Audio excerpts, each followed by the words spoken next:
고인이 되신 박원순 전 서울시장은 35년 전 제가 피해자였던 부천서 성고문 사건의 변호인이었습니다. 그리고 제가 본 어떤 공직자보다 성평등 정책을 열심히 펼치는 분이었습니다. 국민들도 그러하시겠지만 저는 더욱 박원순 전 시장마저 위력에 의한 성추행 의혹의 당사자가 될 수밖에 없었던 현실 앞에 절망했습니다. 네, 변호사님 절망했다라는 표현까지 썼는데 이제 어제 대정부 질문에서 나온 발언인데 여당 의원으로는 처음으로 박원순 전 시장을 거론했기 때문에 좀 의미가 있다 이런 평가들이 있어요.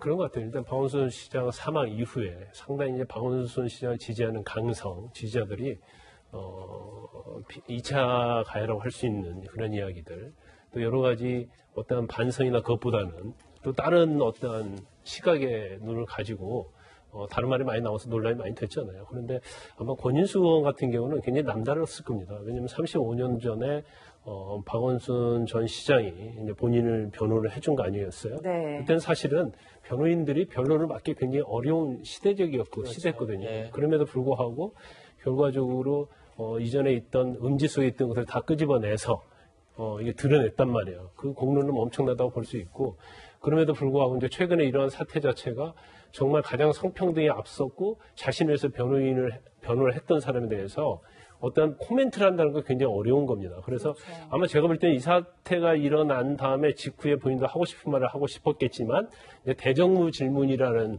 그런 과정을 통해서 이 얘기를 했지 않았나 싶고요.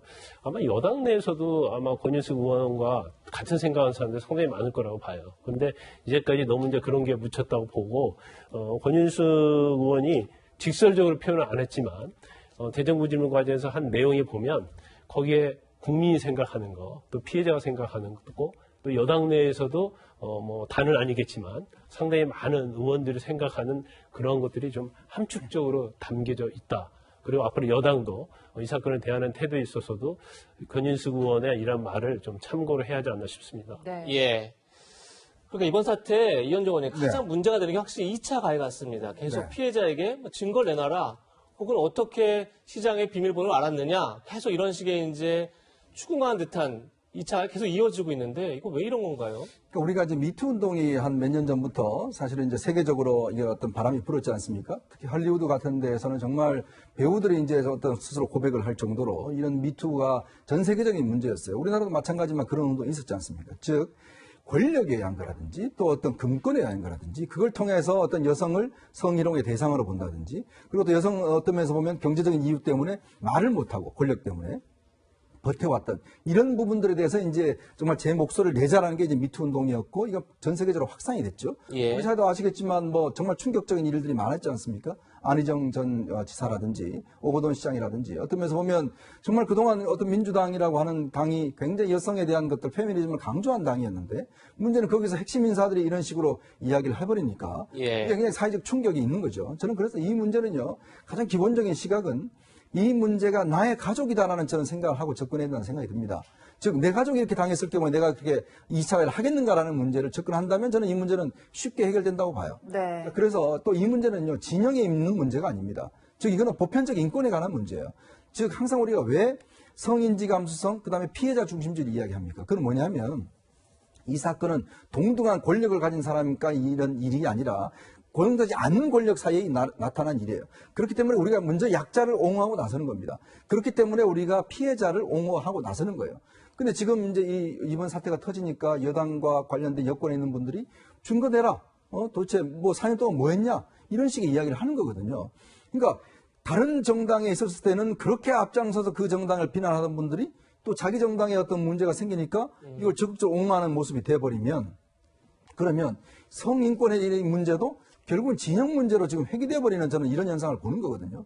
저는 이 부분들에 대한 어떤 정말 이 문제는 근본적으로 저는 일단 대통령이 먼저 앞장서야 된다는 생각이 듭니다. 사실은 대통령이 그동안 페미니즘 대통령이라는 걸 계속 강조하고 계셨고, 예. 또 미국의 유엔에 가셔서 유엔 연설에서도 이야기를 했습니다. 자, 그런데 지금 이 사태가 터진 지 2주가 넘도록 대통령은 아무런 이야기를 하고 있지 않아요. 네. 이런 분들이 자꾸 이야기를 하는 것도 어떤 면에서 보면 대통령 지지하는 분들이기 때문에 대통령이 한마디 해주면 저는 이런 문제는 상당히 좀 줄어들지 않겠는가 생각이 듭니다. 물론 개인적으로 이런 이야기 하는 분들도 문제겠지만 어쨌거나 사회적으로 위치해 있는 분들이 적극적으로 이런 문제에 대해서 2차 가해를 하지 말자는 쪽으로 간다라면 저는 좀 더 우리 사회가 나아지지 않을까 그런 생각이 듭니다. 예. 네, 손 변호사님 사실 저희가 2차 가해 그 내용도 구체적으로 읽어드리기가 참 조심스러운데 진혜영 검사는 그 피해 여성 측 기자회견을 두고 구토와 혐오감이란 표현까지 썼단 말이에요. 근데 더 큰 문제는 사실 이번이 처음이 아니에요. 그래서 왜 자꾸 이런 게 반복이 될까 이런 생각이 들었어요. 이렇게 이제 표현하시는 분들 요즘에 보면 인지 부조화 현상이 좀 있는 것 같습니다. 내가 믿었던, 내가 알고 있는 사람은 이럴 리가 없는데 이런 일이 있었다고 하니까 믿기 어렵네, 뭔가 모함이 있지 않았을까 이제 개인적으로 생각하시는 건데 뭐 개인적인 의견이야 개인적으로 얘기하시면 되는데 공공연하게 공적인 지위에 있는 분들이 이런 얘기를 하면 사회적 파장이 있을 수 있다라는 겁니다. 더군다나 진 검사님 같은 경우는 이미 여성 변호사에서 징계 요청까지 해서 엄중하게 이것을 바라보는 사람들이 굉장히 많은 상황에서 그렇죠. 이렇게 또다시 표현한다면 검사의 직분은 법에 아예 객관 의무를 부여하고 있거든요. 공정하게 객관적으로 사건을 처리해야 되는 임무가 있기 때문에 어떤 정치적인 발언을 할 때 굉장히 신중해야 됩니다. 이건 정치적인 네. 문제는 아니지만 예를 들면 제가 성폭력 피해자라서 대구에서 피해자로서 사건을 접수를 했는데 이 진 검사님한테 배당이 됐다라고 보면 예. 성폭력 사건에 좀 다른 생각을 가지고 있거나 좀 다른 방식으로 좀 치우쳐 있는 분이 아닐까라는 의구심을 가질 수 있다라는 말이죠. 그런 측면에서 검사님들은 어떤 사안을 해석하고 의견을 개진할 때 객관이부를 굉장히 신중하게 봐야 됨에도 불구하고 이렇게 지금 진실규명 완벽하게 되진 않았습니다. 하지만 네. 법률적으로 우리가 피해자로 볼 수 있고 수사가 진행 중인 사안이니까 조금 더 신중하고 객관적인 입장에서 말씀하셔야 되는데 너무 지나치게 자극적인 표현으로 피해자 측에 상처를 주고 있다라고 생각이 듭니다. 네. 네. 이런 가운데 정의당은 박 전 시장 사태 관련해서 문재인 대통령의 입장 표명을 거듭 촉구하고 나섰습니다. 같이 들어보시죠.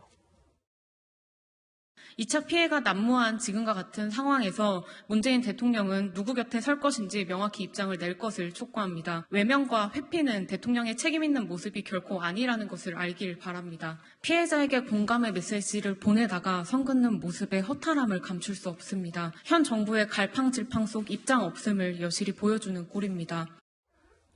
네, 이현주 의원님, 정의당은 문 대통령에게 누구 곁에 설 것인지 명확한 입장을 내라 이렇게 요구했는데 사실 청와대의 입장 표명 논란은 더 커졌어요. 네. 왜냐하면 그제 강민석 대변인이 피해자에게 위로의 말을 전하고 싶다 이런 얘기를 했다가 번복하는 바람에 청와대 입장 도대체 뭐냐 이렇게 이제 논란이 더 커졌는데 이게 왜 그런 거죠? 그러니까 지금 강민석 대변인이 뭐 언론계 오래 있었고 또 뭐 아무 정무적 감각이 있는 분인데 지금 한 언론과의 전화 인터뷰를 통해서 처음으로 이제 피해자 입장에 공감한다 또 위로의 말을 전한다는 이야기를 했고 그렇죠. 이게 이제 언론에서는 청와대 차원에서 처음으로 위로의 이야기가 나왔다라고 했어요. 예. 그러자 얼마 있다가 청와대에서 이게 공식 입장이 아니다라고 이제 부인을 했습니다. 자, 그렇다 보니까 참 이걸 들은 피해자는 어떤 느낌일까 저는 생각이 들었어요. 정말 상처에다가 저는 송을 뿌리는 게 아닌가 하는 생각이 들어요. 그러면 뭐냐면 우리 위로할 생각 없어 라는 뜻으로 읽힐 수가 있는 거거든요. 예. 왜냐하면 자, 생각해 보십시오. 지금 이 문재인 대통령은 제가 아까 말씀드렸듯이 유엔에 가서도 지금 나는 페미니스트 대통령이다. 우리나라의 성평등 사회를 만들겠다. 이야기를 했고요. 지난번 장자연 김학의 사건이 있을 때 공소시효가 지난 사건에 대해서 특별 지시를 했습니다. 이 진실을 엄중하게 밝혀라. 라고 이야기를 했어요. 다들 박수를 쳤습니다. 자, 어떤 사법적으로 끝났지만 그러나 진상규명 차원에서 필요한 박수를 쳤어요. 아무리 문재인 대통령이 지금 박원 시장과 30년 지기고 사법시험 동기고라고 하지만 이 문제는 사적인 문제가 아니지 않습니까? 그럼 대통령이 어떤 자세를 취하냐에 따라서 우리가 어떤 성평등 문제에 대한 중요한 방향이 갈리는 거거든요. 그러면 지금 상황에서 대통령이 왜 위로 한 말씀을 못할까요? 저는 문재인 대통령이 어느 순간 가면 모든 행사에서 피해자를 위로하는 모습, 세월호 유가족이라든지 이런 분들 위로하는 모습에서 많은 분들이 어떤 공감을 표했습니다. 근데 왜 하필 이 피해자만큼은 대통령이 왜 감싸지 못하는 걸까? 더군다나 대변인이 이렇게 이야기를 했는데 청와대가 몇 시간 후에 번복을 했다? 우리 아직까지 그런 상황 아니야. 나중에 결과 보고 해. 어떻게 결과 봅니까? 이미 어떤 면에서 보면 당사자는 지금 사망하고 없는 상황인데 예. 진상규명이 어렵지 않습니까? 네. 그럼 영원히 안 하겠다는 이야기와 마찬가지로 저는 들린다는 것이죠. 그렇다면 청와대가 이 정도의 메시지도 못 내는가? 피해자 입장에 공감한다, 위로를 한다. 이 정도의 메시지마저 이거는 공식 입장이 아니야, 잘못 이야기했어 라고 이야기를 한다면 정말 피해자 입장에서는 저는 정말 2차 가해를 넘어서서 마음의 상처가 더 심하지 않을까 저는 그런 생각이 듭니다. 네, 손 변호사님 이런 가운데 기억하실 것 같은데 안희정 전 충남지사 성폭력 사건의 피해자 김지은 씨 있잖아요. 한 언론과 인터뷰를 했는데 내용이 이랬어요. 여전히 전 온라인에서 화형대 위에 사로잡힌 마녀였죠. 자신의 잘못이 아니라고 말씀드리고 싶어요. 당신 곁에 서 있겠습니다. 힘내세요. 이렇게 박 전 시장의 피해 여성을 위로한 듯한 인터뷰를 했어요. 이게 이제 피해자 연대의 목소리라고 보시면 될 것 같고 본인도 겪었던 일이기 때문에 참담하고 또 피해자가 받을 고통을 누구보다 잘 알고 있다라는 심정을 드러낸 것인데요. 이야기를 하면서 미투를 외쳤던 2년 전과 달라지지 않는 현실이 참 참담하다라는 얘기를 했는데 굉장히 공감합니다. 왜냐하면 그 당시에 이제 미투는 처음이었고 유력 정치인에 대한 미투가 처음이었고 네. 사회적 공방과 갈등도 굉장히 컸던 것으로 기억이 납니다. 그때 자행됐던 것이 김지은 씨에 대한 2차 가해. 정말 읽기도 어려운 수준의 자극적인 비난, 비판 댓글도 저도 많이 찾아봤었거든요. 기억납니다. 예. 그때도 고소하고 처벌하고 우리 이러지 말자 이런 이야기를 했는데 2년 후에 똑같은 데자부 현상이 발생하다 보니까 이것을 지켜보는 많은 피해자들이 저 사람들도 똑같이 저렇게 여전히 저렇게 2차 가해에 시달리구나. 그러면서 피해자들의 심리를 위축시키는 게 아닐까 생각이 들고요. 김지은 씨뿐만 아니라 속으로도 응원하시는 피해자분들이 있을 수 있고요. 또 나도 이런 부분에 피해가 있었다라고 또 이야기하고 싶은 분들이 있을 텐데 당신 잘못이 아닙니다라는 말이 그분들에게 큰 힘이 됐으면 좋겠습니다. 네. 네, 피해자 연대 목소리 얘기까지 들어봤는데 서울시가 박 전 시장 업적을 기리는 아카이브를 만드는 방안을 추진 중인 것으로 알려져서 논란이 되고 있습니다. 박 전 시장이 생전에 사용한 휴대전화, 노트북, 서류철 등 자료를 서울기록원에 넘겨서 보관하겠다는 건데요. 다만 서울시는 서울기록원이 지난해 처음 생겼고 관련 조례에 따라 기록물을 이관하는 것뿐이다 이렇게 해명하고 있는데요. 김 변호사님, 네. 이거 어떻게 봐야 될지 굉장히 혼란스럽더라고요. 이제 대통령 기록업 같은 경우는 대통령 기록물법에 있어요. 그래서 직무와 관련된 자료랄지 대통령 사적인 것도 사실은 이제 보관할 수 있게 돼 있거든요. 그런데 지방자치단체장이랄지 이제 서울시장 같은 경우는 그런 규정이 없습니다. 예. 서울시에서는 아마 공공기록물 관리법에 의한다고 하는데 그 법에 의하면 시장의 사적인 게 아니고 지금 기관에 관한 것을 보관하게 돼 있어요. 예. 그런데 아마 서울시에서는 조례를 만들어서 서울 기록원을 만들고 거기에서 직무와 관련된 걸 보관하도록 돼 있는 걸로 보입니다. 그런데 이제 박원순 시장과 관련해서 그 조례에 의한다고 하면 뭐 휴대폰, 노트북 이런 것을 기록원에 보관하고 이거 아카이브라고 해서 이거 디지털화 시켜가지고 파일로 만드는 걸 의미하는 걸로 보입니다. 예. 그러면 그건 뭐 별다른 뭐 문제가 없다고 보는데 저는 이제 시점이 중요하다고 봐요. 조례에 의해서 보관할 수는 있겠죠. 그런데 왜 지금 장례가 끝난 지 얼마 되지도 않았는데 이걸 이렇게 서두르는가? 근데 거기에 대해서 좀 이해할 수 없고 두 번째는 지금 그 입장을 보면 이런 얘기를 하고 있어요. 성추행 관련 사안은 아직 국가기관의 수사나 조사가 끝나지 않은 사안인데다가 예. 직무 관련성은 높지 않다 이렇게 얘기하고 있거든요. 근데 지금 피해자가 주장하는 것은 유괴에 의한 추행 아닙니까? 그럼 직무와 관련된 것이 충분히 인정이 될 수도 있는 사안인데 그렇죠. 그러면 지금 경찰에서 진상파악을 하고 있기 때문에 그와 관련된 수사나 진상조사 끝나면 해도 될 일을 왜 이렇게 마치 업적을 기리는 듯이 이런 행위를 하는가. 거기에 대해서 상당히 저는 이해할 수 없는 측면이 있어요. 좀 더 기다리고 결과가 나오고 그러면 조례에 따라서 이걸 보관하는데 누가 이의를 제기하겠습니까? 구태여 직무와 관련이 없다. 성추행은 그런 취지로 얘기하면서 기록원에 보관을 하려고 하는 의도 이거에 대해서는 상당 부분 납득할 수가 없습니다. 네, 이 의원님 뭐 이제 앞서 얘기한 것들을 종합해서 선거 얘기를 안 해볼 수가 없을 것 같은데 네. 사실 그 재보궐선거가 1년도 채 남지 않았잖아요. 근데 이런 가운데 이제 여론조사가 발표가 됐는데 여당 후보보다는 야당 후보를 지지하겠다 이런 의견들이 좀 더 많은 것 같아요. 네. 항상 이 선거가 보면 승자의 저주라는 이야기가 있어요. 뭐냐면 이렇게 참 지난 아시는 4월 선거에서 여당이 정말 유례없는 압승을 했지 않습니까? 예. 다들 그랬을 때 180석 가까운 의석을 얻었을 때 정말 그동안 얻을 수 없던 많은 의석을 얻었기 때문에 정말 앞으로 상생과 통합의 정치를 잘 해줄 것이다 라는 기대가 국민들한테 있었잖아요. 근데 지금 3개월 동안 보여줬던 여당의 모습은 보면 굉장히 실망스럽죠. 왜냐하면 뭐 원구 선거 단독으로 하고 또 어떤 면에서 보면 지금 많은 어떤 법안들을 그냥 밀어붙이기 식으로 하고 거기다가 이제 부동산 문제 또 방언시장 문제가 터져버리니 이게 복합적으로 작용을 하다 보니까 결국 지금 여론조사에서도 저렇게 나오는 거거든요. 네. 그러니까 결국은 견제가 없는 어떤 절대 권력 이것이 어떻게 될 것인가에 대한 문제를 우리 국민들이 좀 목도를 하고 있는 것 같아요. 그렇기 때문에 뭔가 어떤 이 권력이 많을수록 견제가 필요하다는 견제 심리가 좀 작동하는 것이라고 보는 거거든요. 그래서 지금 내년 재보궐선거 지금 4월 7일 날 서울과 부산 등등 있는데 이 문제는 내년 재보궐선거도 문제지만 바로 그 이듬해 또 이제 대선이 있고 바로 6월 달에 이제 지방자치단체 선거가 있습니다. 예. 그렇다 보니 이게 지금 연결돼서 지금 가는 거거든요.